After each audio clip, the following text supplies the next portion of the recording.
Uma vitória é sempre uma vitória e geralmente ninguém se lembra de todos os detalhes no fim das contas. O que conta é quem teve a mão levantada e pronto. Quando se trata de bônus em dinheiro, cinturões e rankings, as vitórias morais simplesmente não existem. Porém, não seria justo colocar todas as vitórias no mesmo balaio. Muitas vezes um lutador tem simplesmente a melhor performance de sua vida e outras vezes ele conseguiu tirar onda em uma área específica rumo a uma vitória clara. E há aquelas vezes também que o vencedor é forçado a suar forte para conseguir a vitória. Às vezes o vencedor tem que ir ao inferno e voltar para ter o braço levantado no final. E essa lista é uma homenagem a todos os homens e mulheres que não caíram tão facilmente. Então já deixa o like e se inscreve no canal. Eu sou o Coutinho da MMA no Ponto e aqui vão 10 lutadores que arrebentaram seus algozes. Número 10, Jorge Masvidal vs Demian Maia. Embora o cinturão de mais malvado ou casca grossa do MMA não signifique nada, ele pelo menos permitiu que Jorge Masvidal finalmente tivesse algo para colocar em sua caixa de troféus. Antes de sua repentina ascensão no UFC, Masvidal era um competidor subestimado, que deu as lutas mais difíceis para alguns dos melhores do mundo, mas sempre faltou um mísero 10-9 para fazer com que ele não perdesse várias decisões divididas em sua escada rumo ao topo. E o cara sempre teve um dos melhores cortes de cabelo do esporte. Voltando a falar de luta em si, olha a performance dele contra Demian Maia no UFC 211. O jiu-jitsu incrível do brasileiro fez com que ele emplacasse 6 vitórias consecutivas no UFC, incluindo uma rápida finalização sobre o ex-campeão Carlos Condit. O futuro astro fez Demian suar sempre que não estava em posição de vantagem no chão. Depois de dominar a posição e controlar Masvidal ao longo do primeiro round, o assalto terminou com Demian engolindo porradas duras no ground and pound depois de não conseguir pegar no mata-leão em pé. A primeira metade do segundo round teve Masvidal adotando uma abordagem clássica de briga de rua, parando as tentativas de quedas e acertando uma variedade de ataques em pé. Em uma cena bastante familiar para Masvidal, apenas um dos 3 juízes achou que ele fez o suficiente para vencer. Número 9, Martin Kampmann vs Diego Sanches. Se tem uma coisa que você pode garantir quando Diego Sanches entra na jaula é que vai ter muito sangue. Isso se provou contra o subestimado Martin Kampmann. Os dois se enfrentaram na luta principal do UFC 1 vs 3 e foi uma pancadaria insana. Enquanto o talentoso kickboxer acertava um golpe atrás do outro, o incansável e possuído Sanches se manteve no ataque pronto para tomar mais porradas e, é claro, retribuir o favor sempre que dava. O primeiro campeão do TUF recebeu a vitória de presente de todos os 3 juízes, sendo uma das decisões mais controversas da era moderna do MMA. Se o dano fosse a única coisa a se considerar na luta, Kampmann teria vencido de lavada. No fim, os danos no rosto mostraram que Kampmann tinha lutado, enquanto Sanches mais parecia um figurante de Walking Dead. Mesmo com as estatísticas especialistas avaliando que Kampmann deveria ter vencido, Sanches voltou para casa com a vitória e provavelmente passou semanas sem que ninguém o reconhecesse, debaixo de tantos hematomas. Look like somebody turned your face inside out and then just left it like that, but then you got in a house fire. God. Número 8, Rose Namajunas vs Jessica Batistaca 1. A luta principal do UFC Rio parecia caminhar para um passeio da campeã peso palha Rose Namajunas assim que começou. Apesar de estar em território hostil contra a poderosa brasileira Jessica Batistaca, a torcida carioca, meu Deus, como é bom lembrar das massas nas arenas, bem, foi testemunha de uma aula de trocação da campeã. Com uso magistral de fintas e jabs e combinações impressionantes, ela parecia não dar chances à desafiante. Os únicos momentos em que Jessica representou uma ameaça foram as agressivas quedas, só que ela tentou transformar todas em batistaca. Mesmo assim, Rose manteve o controle e quase conseguiu uma finalização no contra-ataque. A aula de Namajunas parecia uma das performances mais tecnicamente dominantes para uma campeã nos últimos tempos, mas foi aí que Jessica finalmente conseguiu o que queria com as quedas. No momento em que Rose bateu a cabeça no chão e apagou, ela não era mais a rainha da divisão dos palhas. Rose, que já havia lidado com uma lesão grave no pescoço antes, pensou em deixar o esporte para trás e viver como agricultora. Ela voltou ao octógono um ano depois,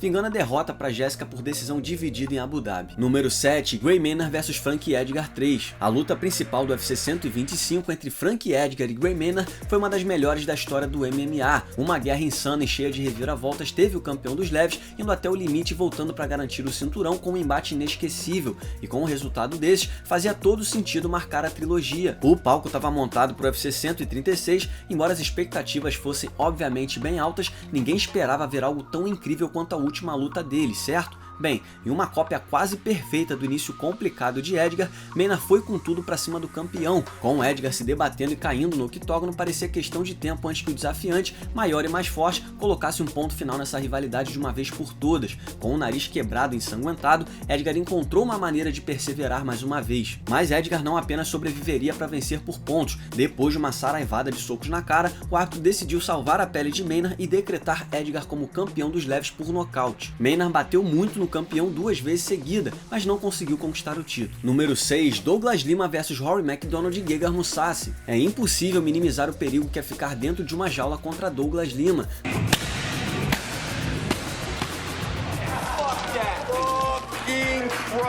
Normalmente, se você tá trancado lá dentro com ele, você sabe que não será o mesmo lutador quando a luta acabar. Andrei Karashkov sabe bem como é isso. Ben Saunders e Michael Page também aprenderam da forma mais dura. E embora essas vitórias tenham consolidado seu lugar entre os maiores talentos de todos os tempos do Bellator, a destruição aplicada àqueles que realmente o venceram mereceu uma menção aqui. Quando o ex-desafiante do UFC Rory MacDonald derrotou Douglas no Bellator 192, ele pagou um preço caro por isso. Embora Rory tenha resistido até chegar à decisão dos juízes, ele teve que suportar 1 milhão de chutes nas pernas. Quando eles chegaram até o round final, a perna do novo campeão estava tão destruída que ele nem conseguiu sair da jaula por conta própria. Lima lembrou a todos como seus chutes nas pernas poderiam ser perigosos quando enfrentou o peso médio Gegard Mousasi no Bellator 250. Mousasi ganhou claramente na decisão, mas pelo menos o brasileiro conseguiu deixar suas marcas nele. Número 5, Brock Lesnar vs Frank Mir 1. A entrada de Brock Lesnar no UFC foi um momento particularmente polarizador entre os puristas do MMA. Apesar de sua experiência como campeão da divisão 1 de wrestling da NCAA, foi sua experiência como campeão do WWE que fez alguns fãs se revoltarem, torcendo para vê-lo ser humilhado por um lutador de verdade no UFC. E para felicidade de todos, o ex-campeão dos pesados Frank Mir foi escolhido para enfrentar Lesnar no UFC 81. Com seu impressionante jogo de finalizações no chão, Frank Mir foi uma mina terrestre para o homem que o UFC esperava trazer lucros para a companhia. E aqueles fãs puristas quase devem ter tido um infarto quando Lesnar quase derrubou Mir e começou a espancá-lo da meia guarda. Se não fosse o árbitro Steve Mazzagatti parando a luta para deduzir um ponto por um golpe na nuca em um dos momentos mais questionáveis de uma carreira já bastante questionável, é muito provável que Lesnar teria continuado quicando a cabeça de Mir no chão. Em vez disso, o recomeço de luta preparou o terreno para que Mir exibisse seu jiu-jitsu. Com o Lesnar confortável demais na guarda, Frank simplesmente atacou a perna e conseguiu a finalização. Anderson Silva e Dan Henderson vs Michael Bisping. Parecia que a história de Michael Bisping já estava escrita depois de ser atropelado por Luke Rockhold. Bisping seria lembrado como um competidor duro, mas que nunca chegaria ao topo dos médios do MMA. Mas o ressurgimento improvável que o viu capturar o cinturão foi incrível de testemunhar, só que ele apanhou muito nesse caminho também. Ele foi colocado diante de Anderson Silva no Reino Unido, realizando um sonho antigo de vencer o grande campeão.